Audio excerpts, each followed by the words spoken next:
नमस्कार, स्वागत है आपका पार्लियामेंट्री बिजनेस में। मैं हूं आपके साथ पवन शर्मा। आज हमारे साथ है बीजेपी के वरिष्ठ नेता और मेरठ से सांसद राजेंद्र अग्रवाल जी। बहुत स्वागत है सर आपका। सर, मेरा पहला सवाल है, किसान बिल को लेके लगातार बहुत विरोध हो रहा है। दिल्ली एनसीआर की सड़कों पे किसान बैठे हुए हैं। विपक्ष का भी लगातार ये आरोप लगा रही है कि जो कृषि कानून जो सरकार लेके आई है ये किसानों के खिलाफ है। नहीं, जो विरोध है ये वास्तव में तथ्य परक नहीं है, ये राजनीतिक विरोध है ये। और संसद के समय भी ये बात जाहिर हो रही थी, परंतु जिस प्रकार से अब किसानों को एक प्रकार से इकट्ठा किया गया है, किसान आए हैं दिल्ली तो इसलिए उनका अधिकार है ये, परंतु जो भी विषय हैं उनके ऊपर कुछ भ्रम अभी भी बना हुआ है और विपक्ष उस भ्रम को बनाने में बराबर अपनी भूमिका निभा रहा है। यानी अब 3 बातें इतनी चर्चा के बाद जो निकल कर गई थी, मैं उसी पर आऊँ सीधे विषय के ऊपर। तो एक उन्होंने कहा एमएसपी के बारे में कहा, उन्होंने कहा एमएसपी साहब इसकी गारंटी होनी चाहिए। तो सरकार बराबर कह रही है कि एमएसपी इस कानून का हिस्सा नहीं है, एमएसपी का जिक्र ही नहीं है। और एमएसपी था, एमएसपी है और एमएसपी रहेगा। तो बड़ा स्पष्ट कहा है सरकार ने, खुद प्रधानमंत्री जी ने कहा, कृषि मंत्री जी ने कहा। फिर एपीएमसी की बातचीत आई। एपीएमसी के बारे में खुद अब माननीय कृषि मंत्री जी ने कहा, सब लोग जानते हैं कि कृषि केंद्र सरकार का भी विषय है और प्रदेश सरकारी विषय का भी विषय है, और एपीएमसी ये पूरी तरीके से राज्य सरकार का विषय होती है। एपीएमसी के ऊपर सीधे केंद्र का दखल है ही नहीं।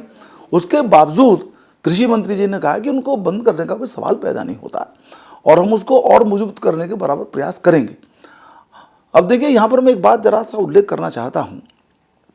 पंजाब के किसान आए तो पंजाब के स्पेसिफिक संदर्भ के अंदर ये बात बड़ी महत्वपूर्ण है।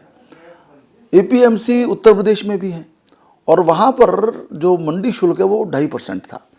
हमसे कई बार किसान लोग कहते थे साहब इस शुल्क को कम कराइए, 2.5% था। हम लोगों ने 1-2 बार रिप्रेजेंटेशन भी माननीय मुख्यमंत्री जी को, कृषि मंत्री जी को भेजे।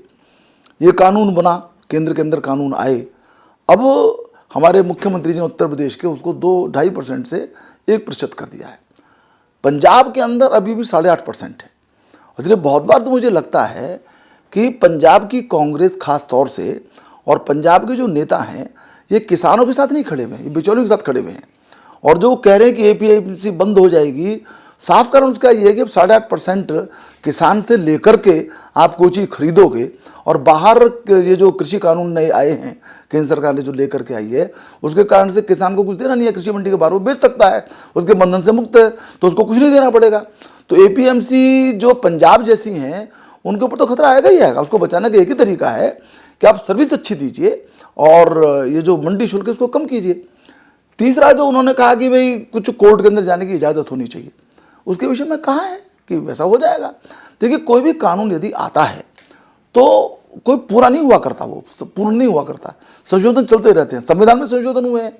तो ये जो सारी चीज़ें हैं निरंतर जैसे जैसे अनुभव आते हैं, परिस्थितियाँ बदलती हैं, उनके आधार पर चीज़ें बदलती रहती हैं। तो अभी भी जो कृषि मंत्री जी हैं उन्होंने कहा कि यदि कोई भी चीज़ आपत्तिजनक है हम उसके ऊपर विचार करने के लिए तैयार हैं।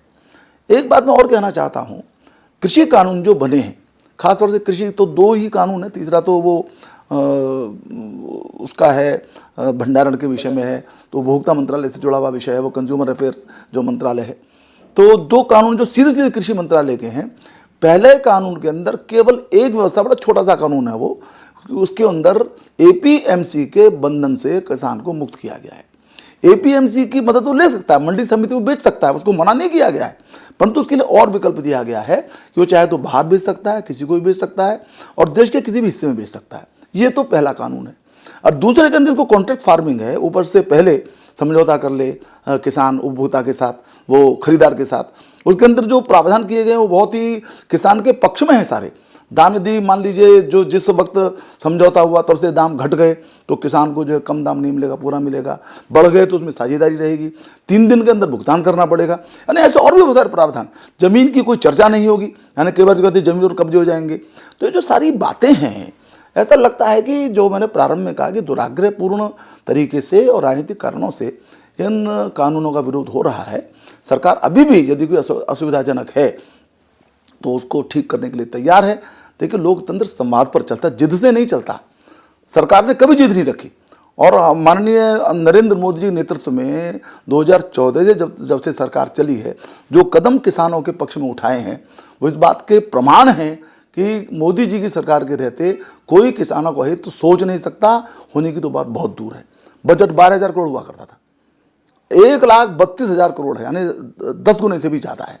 और इतने कदम उठाए प्रत्येक चीज़ के अंदर, जब वो मछली पालन हो, मुर्गी पालन हो, या कहीं वो मधुमक्खी पालन हो, बांस की खेती हो, ये फसल बीमा वगैरह की तो मैं जिक्र ही नहीं कर रहा, या जो 76,000 करोड़ वार्षिक जो किसान निधि में जाता है, जो सारे बड़े वेल नोन स्टेप्स हैं। यानी प्रत्येक क्षेत्र के अंदर जिस प्रकार के कदम मोदी सरकार ने उठाए हैं आमदनी को दोगुना करने के लक्ष्य को लेकर के, वो बिल्कुल ऐसा विश्वास जगाते हैं। परंतु देखिए, मुझे उम्मीद है कि इसमें से रास्ता निकलेगा, किसान हमारे समझेंगे, और जो मैंने फिर उसी बात को मैं कह रहा हूँ, कोई परिवर्तन करने लायक कोई सुझाव होगा तो सरकार तैयार है।